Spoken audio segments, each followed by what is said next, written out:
ஸ்தோத்திரம். என் பேர் சாலமன். நான் ஒரு பார்ன் கிறிஸ்டியன் ஃபேமிலி, என்னுடைய ஃபேமிலி.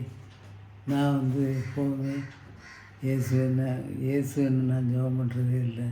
நான் எப்போவும் யெகோவான்னு தான் ஜெபம் பண்ணுவேன். இயேசுவை ஒரு கடவுளாக நான் ஏற்றுக்கிட்டதும் இல்லை. அவர் ஒரு மனுஷனாக தான் நான் நினைத்தேன். அப்படி தான் நான் சொல்லுவேன்.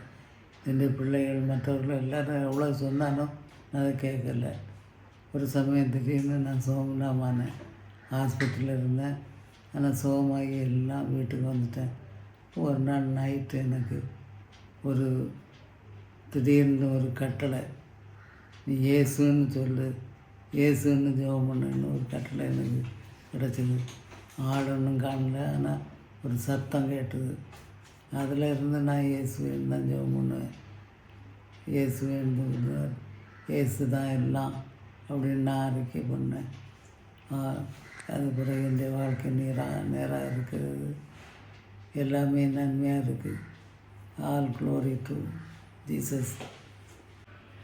அப்புறம் நான் சோமாயிட்டு இயேசுவே கடவுள்னு நான் அப்பவே ஏற்றுக்கிட்டேன். எனக்கு ஞானஸ்நானம் தொழிப்பு ஞானஸ்தானம் தான் வச்சு எனக்கு அப்பா அம்மா சொல்லியிருந்தாங்க. அது தப்புன்னு நான் உணர்ந்துக்கிட்டு முழுக்கு ஞானஸ்நானம் எடுத்தேன். அதுதான் கரெக்டுன்னு நான் நினைக்கவும் செய்கிறேன். அப்போ இப்போ இப்போ நல்ல ஒரு கிறிஸ்டினாக வாழ்ந்து வரேன். All glory to God Jesus.